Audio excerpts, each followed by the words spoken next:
But tonight's topic is learning from other disciplines. Austin Moody is also joining me tonight. He's a fellow Okemo staff trainer and level 3 snowboarder. And I kind of wanted to bring him in to contribute some of his vast experience and his snowboard perspective, and just also not check kind of my BS and make sure I'm not full of it when I'm talking about snowboarding. um, you're all welcome to share this in the chat or throughout the evening, kind of as we roll through. But have you ever learned a lesson from another snow sports discipline that made you better or gave you a different perspective kind of on your own discipline or disciplines? If you have, please feel free to share it in the chat. And you're kind of see that's the general theme of tonight. I actually posed this question on the Facebooks, and it generated some really kind of fantastic discussions. I got some great responses from some legends of our industry, including multiple national team members and examiners. And you're going to see some of these kind of pop up as I quote them throughout the presentation. But in general, tonight, I'm hoping to, help us gain some insight on how to ski, ride, and teach our own disciplines a little better by looking through the different PSIA and Aussie disciplines, namely alpine, snowboard, telemark, and adaptive. And I think along the way, by looking at our own disciplines through the lens of other disciplines, we might just start to question some of the dogma and hard rules that float around our ski school locker rooms. And I hope that many of you who tend to be a little more single discipline focused like myself will realize that actually evaluating and learning from other disciplines might not be as crazy and foreign as you might think. We share a lot more similarities in what we do than differences. And we stand to learn a lot from each other. Rich said he cross-country races and has a lot, has learned a lot on balance and position from it. Yeah, for sure. I didn't include cross-country on this because that's something I have no idea about. But, I imagine there's a lot you can learn from that as well. So a little background. The main kind of inspiration for this discussion was actually, it was trainers training back in November at Okemo. We had some indoor activities with the group, and we had some cross-discipline movement analysis where we had both the skiers and the snowboarders all in the same room watching the same videos of both skiers and snowboarders. And I led a group, and so I got all my talking done. So I kind of mostly just sat in the background and listened during this session. And as I listened, though, I really noticed some subtle themes developing among what the skiers and the snowboarders observed. Oftentimes, we spoke as, we kind of acted like the other discipline was completely foreign and alien to us, right? Like, skiers were kind of intimidated looking at doing MA on the snowboard videos, and the snowboarders were likewise kind of intimidated by doing MA on the skiers. But, if you listened closely, you could hear each discipline trying to get our students to do basically the same exact things. You would hear discussions about early edging, or not pushing the tails around, or changing pressure along the length of the skier board. And the body movements that contributed to those may have been a little bit different, but the ski and board performances we were trying to achieve were often exactly the same. And so here's just the main idea I'm hoping to get across tonight. Whether we have one plank or two, your heels are attached to that plank or not, or you're using outriggers or a sit ski or both, the mechanics and the physics that dictate how our planks perform are virtually the same. The only real differences between our disciplines essentially comes down to how we are attached to our planks. And these differences in how we are attached to our planks essentially dictates the body movements we have access to and the way those body movements affect the performance of our planks. And don't read through all these. I'm not going to read through all of them. I definitely don't expect you to. But these are the alpine, snowboard, and telemark fundamentals from the PSIA. And if you just kind of look through a couple rows, just take note of how similar the verbiage actually is between disciplines, right? Just this first row, for example. You see, control the relationship of the center of mass to the base support, direct pressure along the length of skis, right? But then you go back and it's the same exact thing basically in the snowboard. Control the relationship, blah, blah, blah, center of mass, base support, direct pressure along the length of the board. Same thing in the telemark. And even like you go down a little farther, look, you see a lot of the same verbiage: inclination, angulation, blah, blah, blah, right? And so if you know the fundamentals of what makes great skiing, you know the fundamentals of what makes great riding. And if you know the fundamentals of what makes great riding, you know the fundamentals of what makes great skiing. The only difference is, again, because of the differences of how snowboarders and teleskiers are attached to their equipment, it gives them some access to different abilities so we see kind of like an additional fundamental here under snowboard and telemark. And so I'm gonna call on my buddy Austin here to help me out because I'm just a dumb skier. But can you kind of like briefly explain a little bit how this last fundamental works for snowboarders and maybe like how you get that to use your board to perform? Yeah, definitely. So really the main difference, like you were saying, it just kind of comes down to how we're attached to the equipment.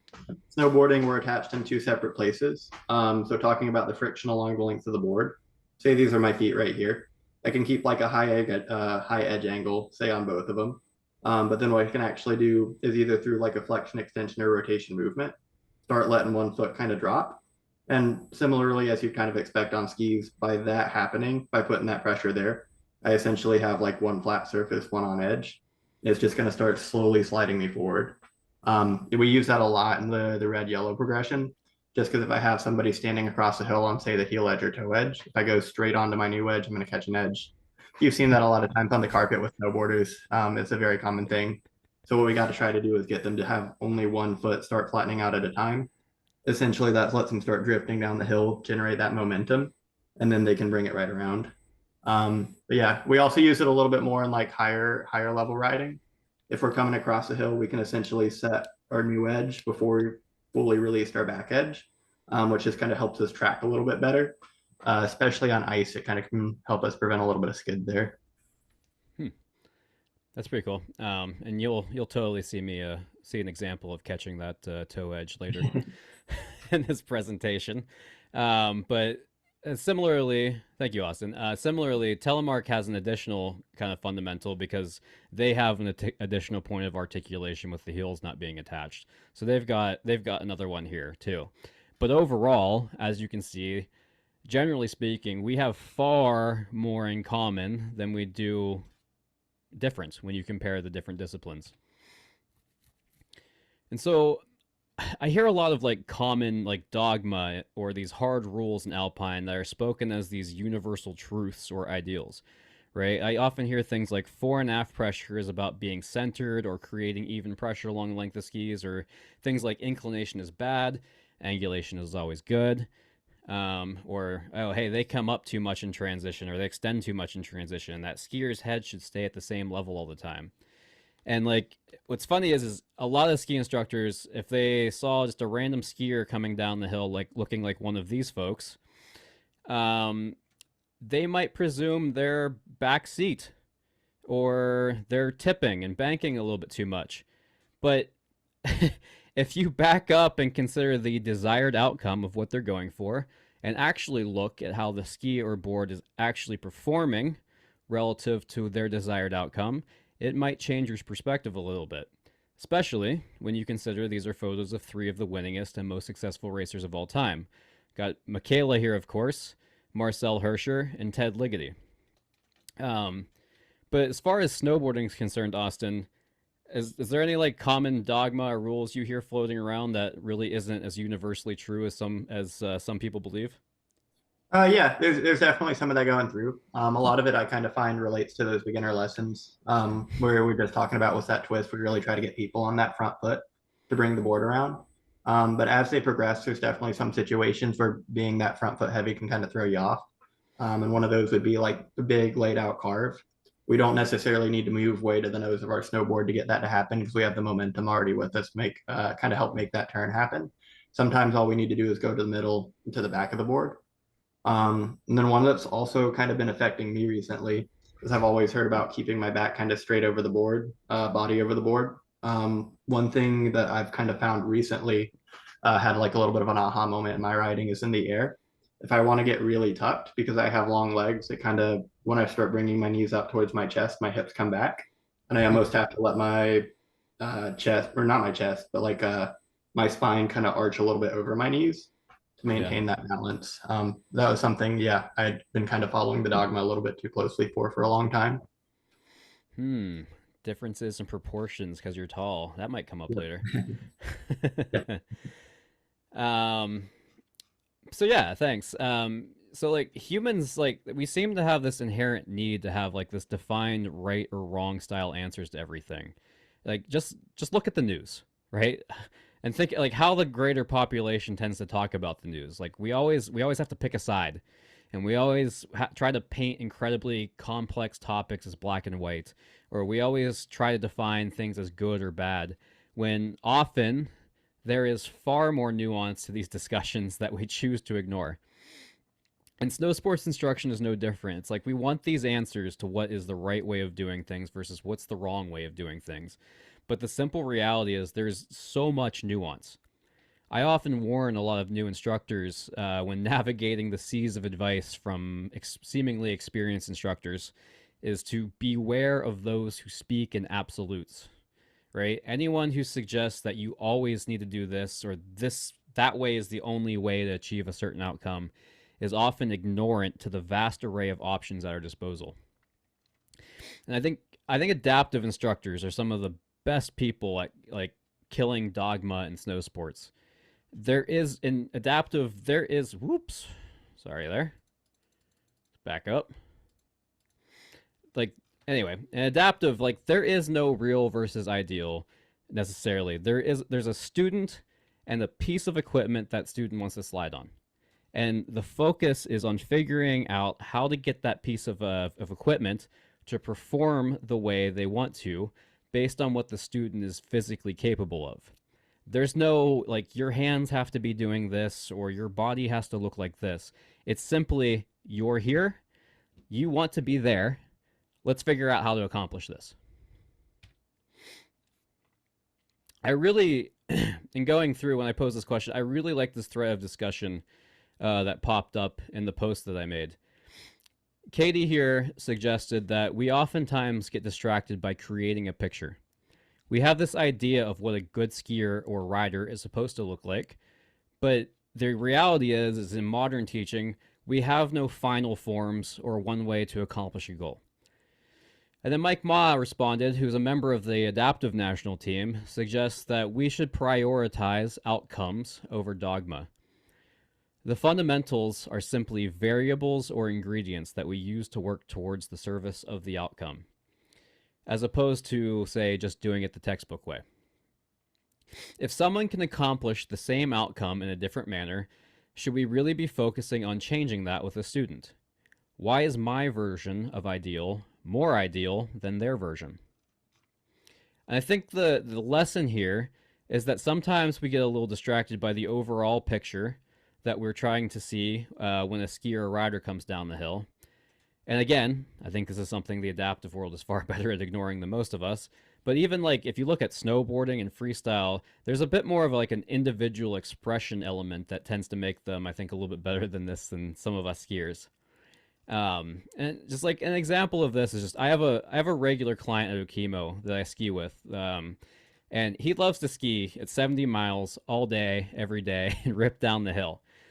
And a lot of instructors might look at that student and go, well, he needs to slow down and learn to skid his turns a little more and turn his legs separate from his upper body a little more. Except that's not what he enjoys about skiing, and that's not what he's out here to do. My focus instead with him is just helping him rip even harder. I want him to be more control at those speeds. I want to give him more of control, and I want him to say like help tip his skis even higher and feel the fun that comes from bending a ski and the G forces that it produces. Right? And I sympathize with him. I've been told many times in my career, well, it would have been better if you skied it this way instead. Or it would have been better if you learned to skid a little more and were a little less edgy. And yeah, uh, sure, those are skills that I needed to get better at, and I have worked on, and but There was no consideration of what my own goals were, right? There was no consideration of what my desired outcomes were. And so there was like basically there's no consideration of my intent when I came down that slope. So instead, let's focus on the students' goals and their desired outcomes. Start with that. Start by focusing on their current ski and board or board performance, and then evaluate how that ski and board or skier or board is performing relative to the student's goals, right? And only then prescribe changes to the body movements based on the changes you want to make to the ski or board performance. Because if you're calling somebody out on some goofy body movement, but the skier board is doing exactly what they meant it to do, what's the point? And I'll give you guys kind of like a more concrete example of what I'm talking about here. Last year, I was skiing with a group of level 3 candidates, and I've been playing with kind of like various levels of flex through transition the last few years, like you can see in these photos. And a candidate made an observation about how another candidate had far more rise in transition than I did. Right, their upper body came up more than mine did through transition, and they were they're implying it in a negative connotation as if it was bad. And I asked, sure, but what's the effect that is having on the performance of his skis? The candidate couldn't answer the question. The fact of the matter is that the candidate in question was taller than myself and had different proportions to myself, kind of like between me and Austin. And my intended outcome was more of the flex stance, kind of involved more different forms of pressure management. However, the other candidate was able to achieve like very similar outcomes with less perceived flexion through transition because of their different body proportions. See, I'm built like a leprechaun and I have shorter femurs, but the other candidate was taller and had longer femurs. If that candidate would have made the exact same body movements as myself, that additional flexion from bending more at their knees may have put them farther aft and farther back seat than myself, which likely would have resulted in a negative impact on the performance of their skis. And again, like that skier, that candidate that was talking about the other candidate, was stuck in this dogma mentality of there being only one way to accomplish a goal. In his mind, there should be no rise in transition. And that's just simply not the case for everyone. One of those candidates, I'll give you a hint here, was successful in both skiing and teaching. The other was not. So feel free to share this in the chat, gang. What's the largest group you've ever had in a lesson? My personal record is 27, but I also asked for it. Back in the day, I was making $8.25 an hour, and we got paid head count on the size of the group. And so I'm like, give me all of them. And I probably would have had more than that if there wasn't another instructor there who took some of the others. Yeah, 38 people. Yeah. So I've sat in on snowboard training a few times on occasion. Imagine if you haven't gotten the idea from this presentation yet. That's something I like to do every once in a while, on skis no less. But I've done it. I've also done it to just like kind of provide feedback to those snowboard coaches.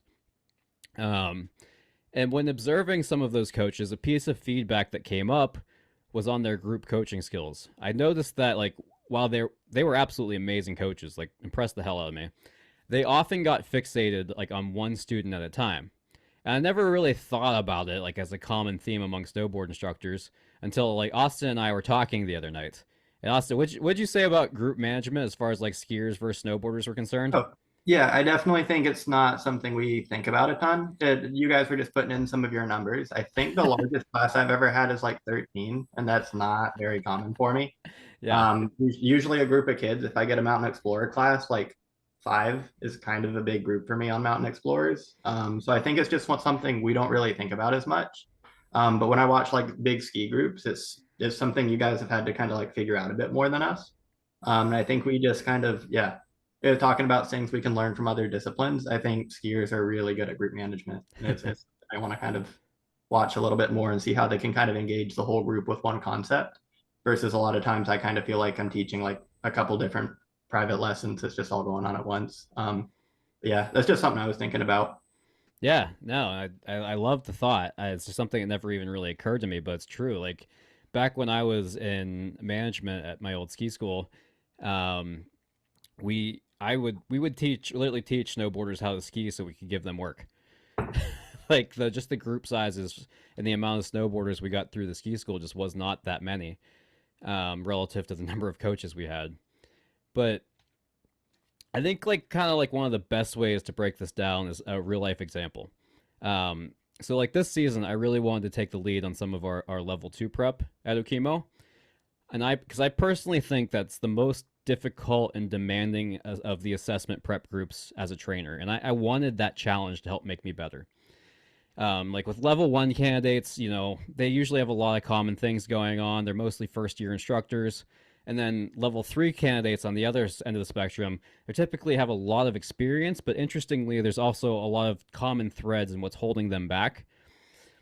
But with level two candidates, you can expect literally everything from a first year instructor who just got their level one to a long-time 20 plus year instructor who's been skiing and teaching for forever. And some of them might even be closer, if not beyond the level three standard. Just maybe they have not gone to an assessment.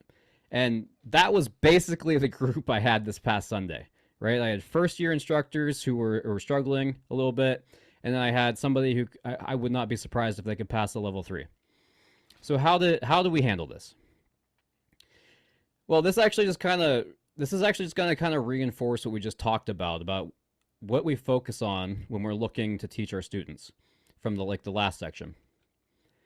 So my first task was to consider the goals of the entire group. It wasn't what I saw or some like body image thing going on.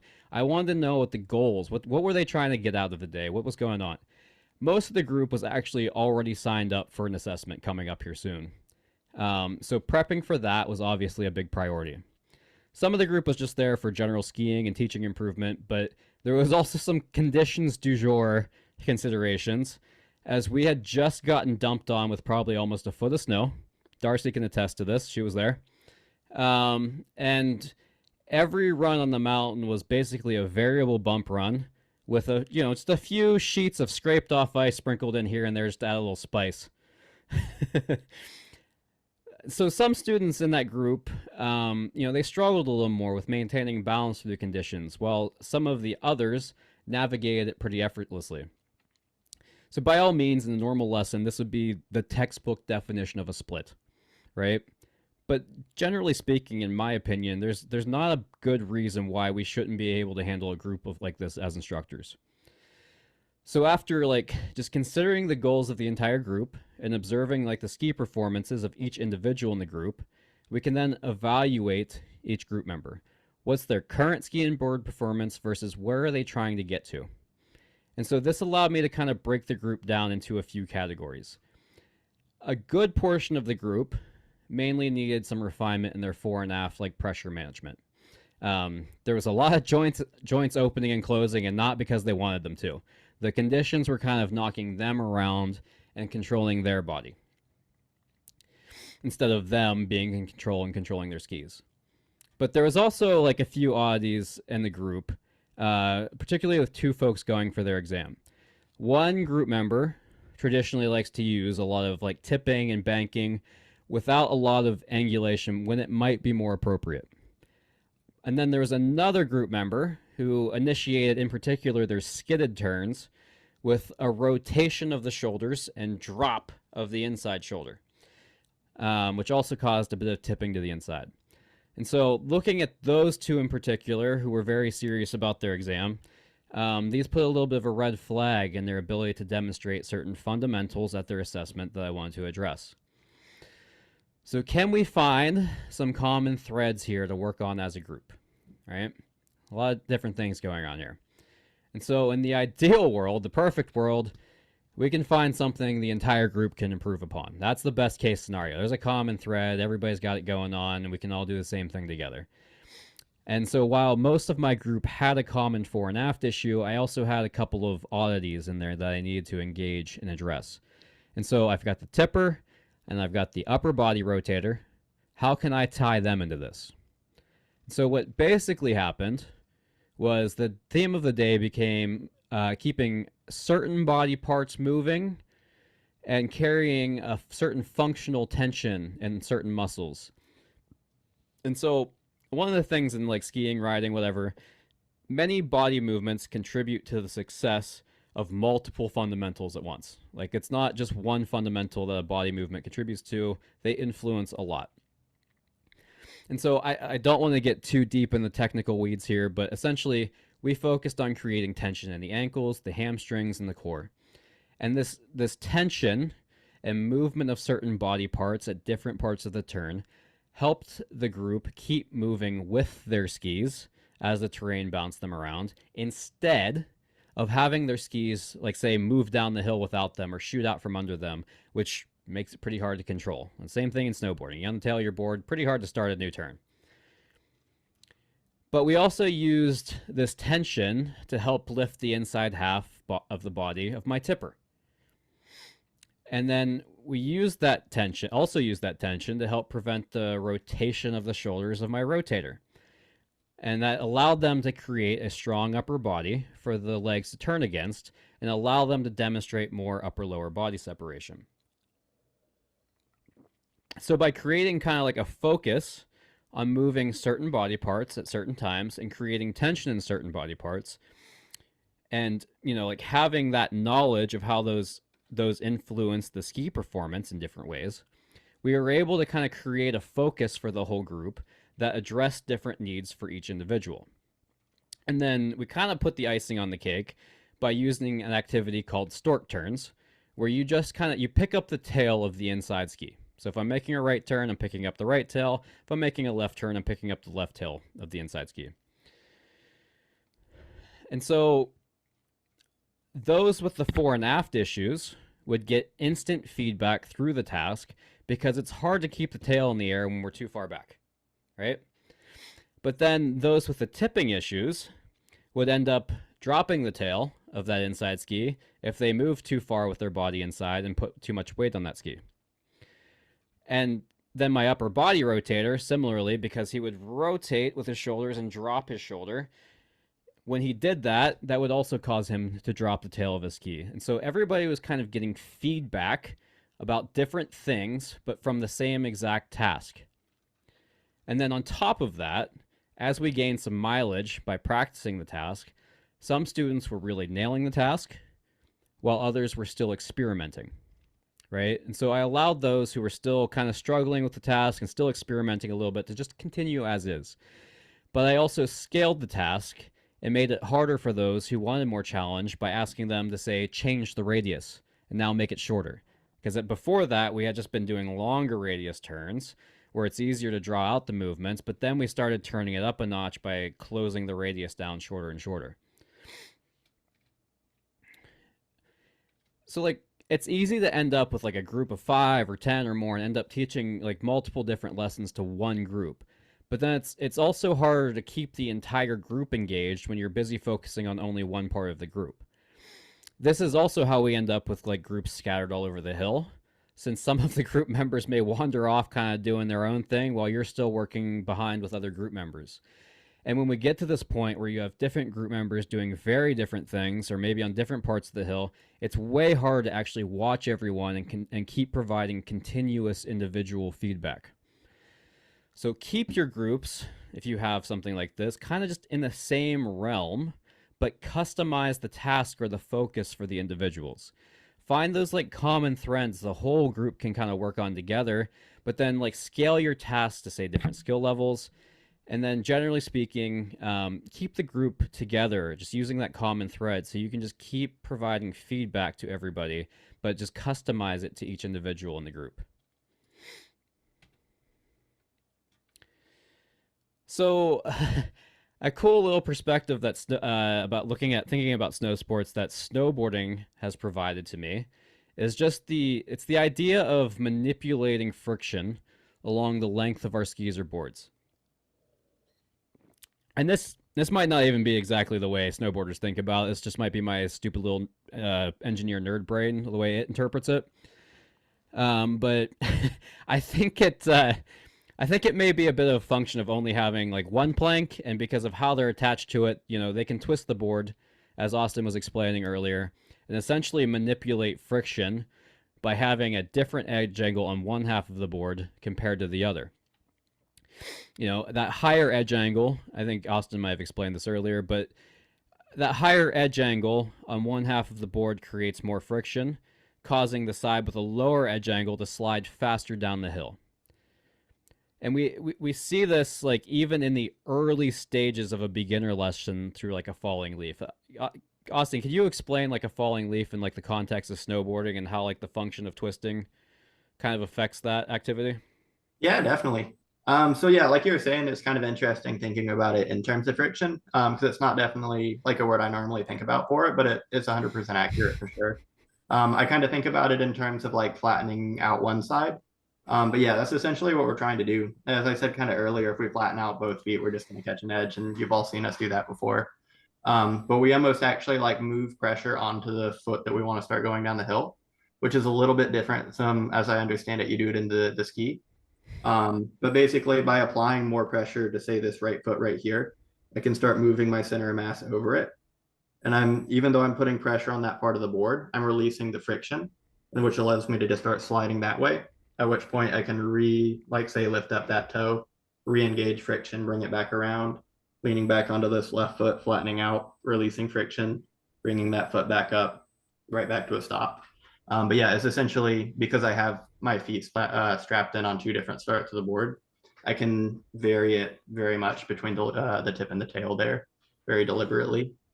Yeah, I mean, so like you have the ability to manipulate the edge angle along the length of your board, and that has a bigger influence necessarily than pressure. Um, Darcy, I wouldn't say it's unrelated, but it's a little. I think it's a little bit different than maybe the way you're thinking about it. And I'll get to that in a second, Darcy. Actually, because I'm gonna relate this to skiing here very shortly. Um, so basically, like we can't exactly twist a ski like snowboarders can, but we can still in a different way manipulate pressure, that friction along the length of a ski by changing fore and aft pressure. Right? They accomplish it because they can literally change the edge angle along the length of their board to create more or less friction, but we can do it through a pressure change. So more like the first fundamental, Darcy, actually. And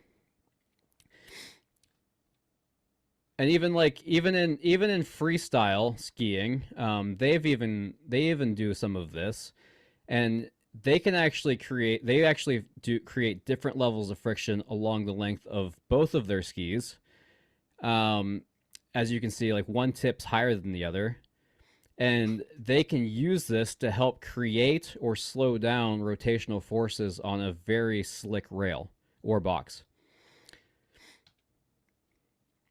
And so this is a falling leaf on skis, right? This is something that snowboarders do from a beginner lesson, but we actually kind of tend to consider this more of an advanced task in skiing. But let me slow this down a little bit. I want you to pay attention to the fore and aft movement as I perform this. What you'll notice is as the tips start to accelerate down the hill, I lean forward, which puts more friction on the tips of my skis and slows them down, while taking friction off the tails of my skis, which makes them accelerate. And then I do the opposite eventually, where I sink my hips back to put more pressure on the tails of the skis to slow them down. Right here. And that slows down the tails of the skis.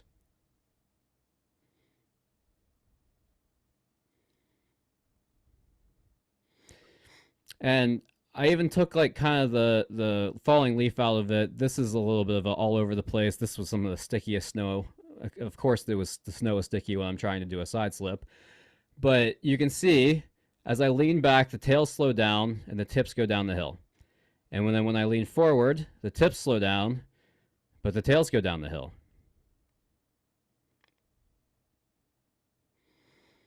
And we often think of as rotation as purely coming from the legs. However, let's take it to the extreme. How about a whirlybird? Only so far your legs can turn. Eventually, that rotational force has to come from somewhere else. And exactly as we established earlier, it's simply manipulating friction along the length of the ski. And we slow it down here. As I lean forward, the tips slow down and the tails accelerate down the hill. And then I reverse it by sinking the hips back to slow the tails down, and the tips go down the hill. So I'm actually creating rotational forces that steer and turn my skis essentially purely through fore and aft pressure adjustments, which, again, is just changing the friction along the length of the ski.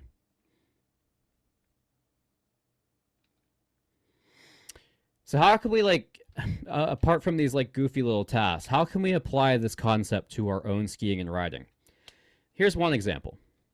Think about the difference between a skidded and a carved turn. What's the difference between them in terms of the relationship of the tip and tail of the skis or the snowboard? Typically, in carving, the tail follows the exact same path as the tip, leaving a thin line through the snow, like you can see here. But look at the marks in the snow from the skidded turn, right? These marks in the snow of the skidded turn are actually caused by the tip taking one path, this inside path, and the tails taking a wider path. The tails are essentially accelerating, and actually, since they're traveling a longer distance, moving at a faster rate of speed than the tips. So, knowing what we know from the previous examples, how can we help the skidding happen as opposed to this carved turn? And that's essentially when we initiate a turn, we want that forward movement. We want more pressure on the tip of the ski, and that allows the tail to break free and accelerate and take that wider path. But so it doesn't turn into a whirlybird, we eventually want to sit back and put more pressure on the tails of our skis to stop that tail's rotation and help us start our new turn, where we're turning the opposite direction, where we then repeat the process and kind of move forward, right? So we want more pressure on the tips of the skis at the beginning of the turn, but we actually tend to want more pressure on the tails of our skis at the end of our turn. Not very centered, necessarily. And I kind of overlaid two videos here of some wedge turns. And you can see here, I took a relatively passive approach, although I might have did too good of a job, of making one wedge turn where I didn't move forward as aggressively. However, if you could look at this other shadow here, I overemphasized it a little bit, but I made a much more aggressive forward movement towards the tip of my ski, and you can see how it actually, number one, throws more snow spray from the tip, but tightens the radius of the turn. Right? This is why things like fore and aft pressure are so fundamental to a beginner lesson, but it can affect not just our beginners, but also, in particular, our own ski performance or board performance. The hips don't lie. Another lesson here. So don't worry, I'm not about to do my best Shakira impression. But I think generally speaking, and Brian Donovan, who's a member of the snowboard national team, brought this up, alpine skiers often think about the pelvis as part of the upper body, as opposed to snowboarders who tend to think of the pelvis as part of the lower body. And then there's telemark skiers who, like usual, just love to brag about how they can do it all. And as much as it pains me to admit, those free healing Aqua-V drinking hippies might be onto something. Although, word of advice, if you're ever in the parking lot with one of them and they start approaching you with a shot glass, you should run. Don't ask me how I know. Anyway, I liked Keith Rodney's comment here a lot. Who's he's on the national team for Telemark. At the more advanced levels, he said, I see the hip bone being more of its own element. I liken the hip bone to a meniscus between the lower and upper body. And for example, with the inside foot being behind in telemark, it needs the hip to rotate somewhat to the inside, but not so much it pulls the shoulder back with it. And so the telemark skier turns the legs, under a stable upper body, and the hip moves as it needs to allow the separation between the feet and the shoulders. And so I hear a lot of extremes kind of being used as as a rule of thumb in snow sports. In skiing, at one end of the spectrum, I'll hear things like your shoulders should be square with the hill. Your zipper should be straight down the fall line, which kind of hilariously in snowboarding, they're told this is exactly what you shouldn't do. And you can correct me if I'm wrong, Austin, but if the shoulders are too open down the hill, it causes the front leg to straighten out, and you tend to lose range of motion, the ability to articulate the front leg, correct? Yeah, especially when you bring the hip in with it, like you're saying, with us being the lower body hip kind of people. But Yeah. especially when we do try to convert a skier into a snowboarder, that's the most common thing we see is you want to keep whole body facing down the hill all the time. We have to kind of break them of that. I can confirm I love to do that too. Snowboarding messes me with so much. It's like everything's rotated 90 degrees. And it's like I want to face this way, but the board's Yep. this way. Um, but if you watch skiers who do this, you often see the exact same thing occur. If we're lucky as human beings, we have about 45 degrees of internal rotation in our legs. If we're lucky. And that means if we turn our skis 90 degrees across the hill, something else got to follow. And this idea that the zipper and the shoulders need to face straight down the hill often creates these like weird contorted positions. And funny enough, in most skiers that I see try to accomplish this, they end up just looking like a snowboarder. The same exactly what happens in snowboarding when their shoulders are facing too far down the hill. Their downhill leg ends up locking out, and they get stuck to the back and the inside of their turn. And this often causes something goofy to occur to get the next turn started. But on the other end of the spectrum, I will hear about how the feet, the hips, and the shoulders should always kind of be parallel with each other. Or like how the shoulders should always be facing the same direction as the hips, and there shouldn't be any rotation in the spine. And I will admit, I have fallen into that latter camp before. But on the snowboard side, Austin, we were kind of discussing this before. You said there's something about like a little bit of an obsession almost with over alignment in snowboarding. Yeah, yeah. There's definitely a really good thing trying to keep the whole body lined up, but at a certain point, like people seem to think that's kind of the ideal. But yeah, we were talking about how if you see a really, really good snowboard under bumps, taking more of the traditional skier line, zipper lining down, a lot of times what they're doing is actually keeping the shoulders stable down the hill the whole time. And they're letting their legs kind of scissor out like this, bringing the hips with them. And you'll Yep. see the hips and the legs kind of doing this, but the shoulders basically, if I was holding a rope up and down the hill, they never really move. And it's a really cool thing you can start doing at really tight turns. It looks really sweet when people pull it off well, but it's not something people really think to try because they're so locked in. My shoulder has to stay over that Yeah. front foot kind of thing.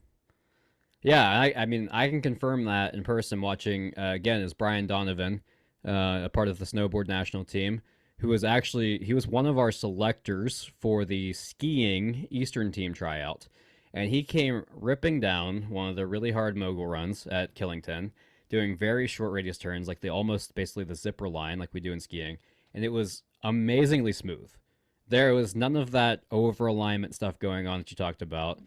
And he basically, yeah, like you said, just let the board rotate beneath him, and used kind of, I think, basically probably using tension in his core to kind of wind up and unwind, and it really like resulted in some amazing, like some of the most amazing snowboard mogul riding I've ever seen in my life.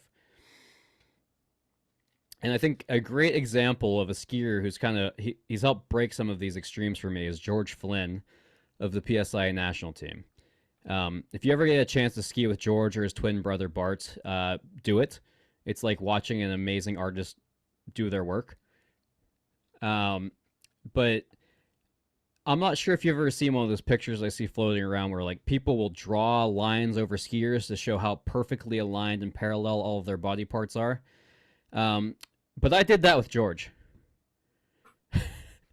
And there's not a parallel line to be seen in this frame. And I'm not saying like things never like line up with him in a particular manner, but this is a freeze frame of him. Yeah, the pole, left pole bent. Yeah, he's getting performance out of that pole. But this is from him just absolutely ripping down East Fall at Killington, and like the skis and the feet are on one plane, and the knees are on another, and then the hips are on another, and the shoulders are tipped more than the hips, and then if you kind of go back and if you look at it from like a rotational perspective, the skis are turned more than the hips, just exactly as you would expect in good skiing. But the hips are definitely turned more than the shoulders. The shoulders are more open down the hill than his hips are, which is kind of goes against that latter extreme of how the shoulders should always be square with the hips. And there you go. Like I said, I used to not be a huge fan of this. My analogy was always you would never do like a barbell squat with hundreds of pounds on your back with your spine rotated. Like it's not a strong position. You'll hurt yourself. But that was more to combat the other extreme of this idea of keeping your zipper straight down the hill and over rotation of the spine. And in this case, there's some nuance, right? George is really great at using his obliques to absorb some of that rotational energy and also be strong against it so he doesn't square up at the end of his turn. And then he releases it at turn initiation. You can kind of see it here. He winds up and then it gets released into to help him into his new turn. And it results in some really spectacular skiing and an ability to load his ski, generate a ton of rebound from that ski, and then release it into his next turn. And it's not unlike the concept of a blocking pole plant and creating anticipation in skiing that we often see like in bumps. Like a good, firm pole plant, along with some core tension, and that core tension is important, can block the upper body rotation and kind of wind up a skier. Like if you guys can see here, if I take this hat, come on, focus, Mr. Camera. Thank you. If I take this hat and I twist it, I'm putting some energy into it, and as soon as I let go, you will see it, whoop, unwind, right? I twist, I load it up, and it unwinds. And essentially the same thing's going on with like a blocking pole plant and winding up in the bumps, or say what George is doing here, where as soon as the ski edges are released, all of this stored energy from winding up is released, and the skis can be steered very quickly and easily when you need it the most in moguls. And likewise, that's probably a very similar concept to what I saw Brian doing in the moguls or what Austin was talking about. So chalk one up for a good lesson learned from those telly guys. I think the idea of thinking about the hips as more of an interface between the upper and lower body and kind of like its own thing rather than a part of the upper body or a part of the lower body is kind of an interesting concept.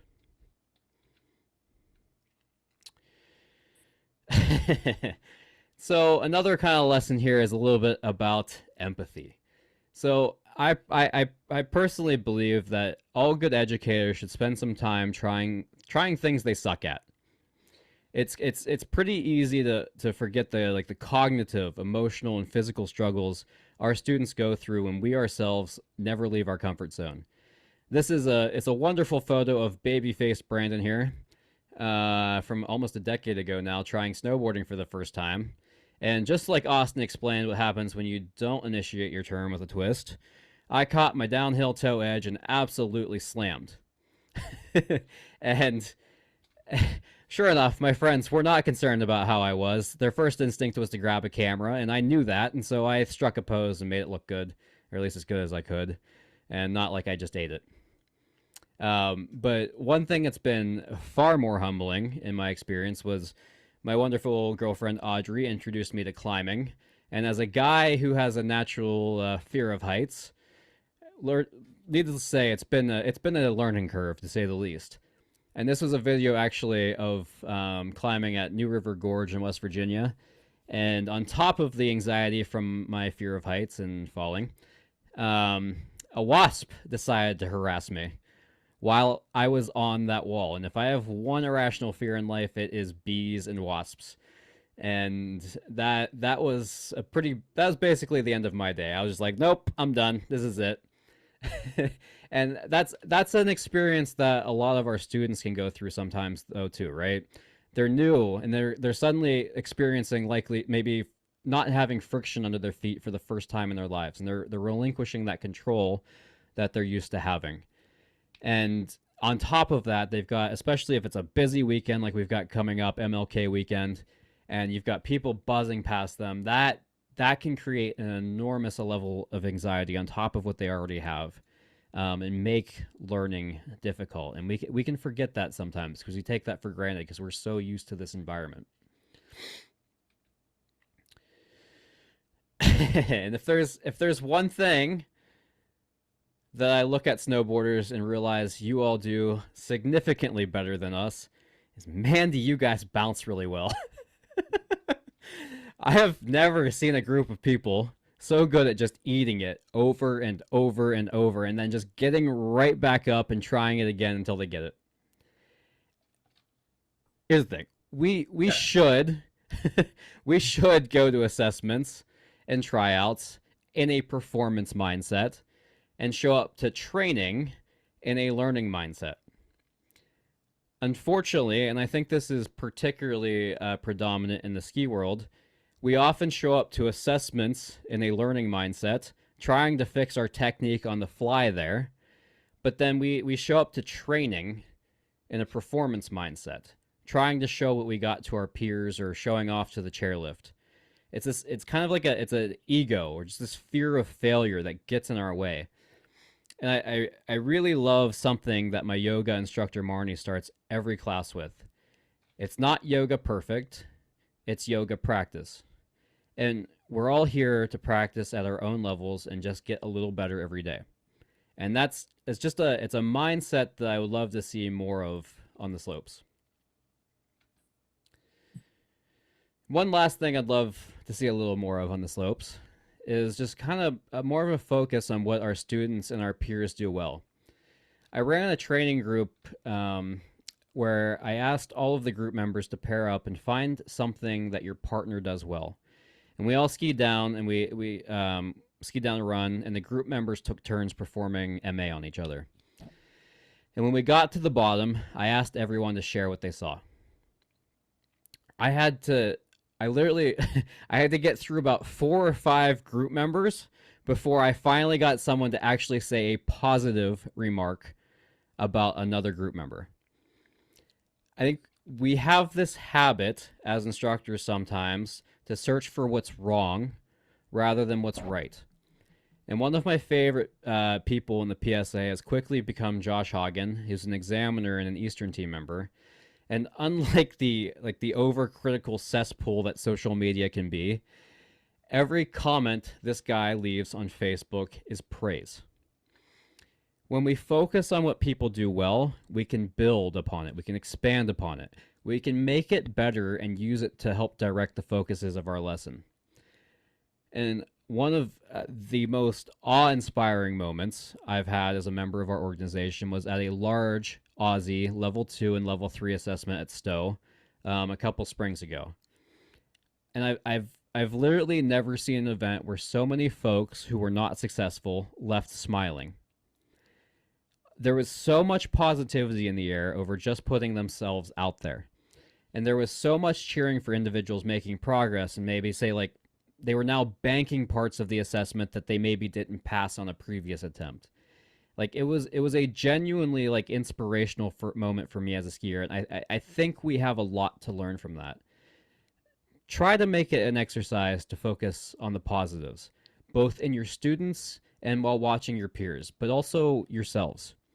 It can be so hard to notice progress from day to day in ourselves, and it's easy to get frustrated and feel like we're not progressing. Trust me, I've been there. The last few years have felt like that for me. But those bits of practice over and over add up to something bigger in the long run. So, in summary, something I think adaptive and snowboarders in some respects do really well is they focus on goals and objectives and the ski board performance, as opposed to say like overall pictures or random body movements that may not be as relevant. But something I think that skiers tend to do very well is handling. Well, actually, not that I think. Austin suggests it, not me. I'm blaming him if anybody wants to give me any crap. Is handling larger groups. Ironically, though, the same skill set that often makes adaptive and snowboard instructors great can also be the same tools we use to improve in our group handling. Use the focus on goals, objectives, and ski board performance to find common threads to work together as a group, right? And then use splits and variations in skill deficiencies among the group can be brought together through similar tasks, but with individualized focuses and feedback. I think like kind of how like exposing ourselves to different cultures and different people through travel can break down like stereotypes and tribalism. I think like exposing ourselves more to different disciplines can help break down some of the dogmas and rules that we blindly follow in our own disciplines. Kind of gives a little bit of a sense of, they can do it that way. Why can't we? And then just in general, don't be afraid to dip your toes in the water. Try new disciplines or just even other sports. Do things you suck at and ski and board lines or runs that you don't typically, right? Maybe because you don't feel like you're as good at them. And so you avoid them. Just take yourself outside of comfort zone, out of your comfort zone. And through that, I hope that not only will it help you get better at your own discipline, but I think you'll also find a little more empathy for your own students in the process.